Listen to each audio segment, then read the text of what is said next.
নমস্কাৰ আজি আপোনালোকৰ মাজলৈ লৈ আহিছোঁ এবিধ বন ঔষধ এই ঔষধবিধ 3 দিন খাব লাগে প্ৰথম দিনা আমি 3 গিলাচ পানী ল'ম দ্বিতীয় দিনা 2 গিলাচ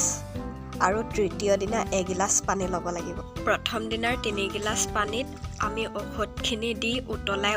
1 গিলাচ পানী হোৱালৈ ৰাখিম তাৰ পিছত সেই 1 গিলাচ পানী আমি খাই দিম দ্বিতীয় দিনাৰ 2 গিলাচ পানীত ঔষধখিনি উতলাই 1 গিলাচ পানী হোৱালৈ ৰাখি সেই 1 গিলাচ পানীটো খাই দিয়া হ'ব আৰু তৃতীয় দিনা 1 গিলাচ পানী দি উতলাই আধা গিলাচ পানী হোৱালৈ ৰাখিম আৰু সেই আধা গিলাচ পানী খোৱা হ'ব আটাইতকৈ ইণ্টাৰেষ্টিং কথাটো হ'ল আমি প্ৰথম দিনা যিখিনি ঔষধ আনিম সেই ঔষধখিনিকে 3 দিন খাব পাৰিম ঔষধখিনি উতলাই নিৰ্দিষ্ট পৰিমাণৰ পানীখিনি ৰখাৰ পিছত পাত্ৰ এটালৈ সেই পানীখিনি কাঢ়ি ঔষধখিনি পুনৰ ঢাকনিৰে ঢাকি ৰাখিলে আকৌ পিছদিনাখন সেইখিনি ঔষধকে আমি খাব পাৰিম বা আপোনালোকে খাব পাৰিব পোনপ্ৰথমে ঔষধবিধ তৈয়াৰ বা প্ৰস্তুত কৰাৰ নিয়মাৱলীসমূহ আপোনালোকৰ আগত বৰ্ণনা কৰিলোঁ এতিয়া জানো আহক ঔষধবিধৰ নাম খুতৰা শাক আমি খাওঁ এই খুতৰা শাক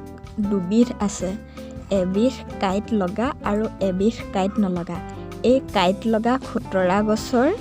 শিপা আমি 3 বা 5ডাল উঘালি ল'ব লাগিব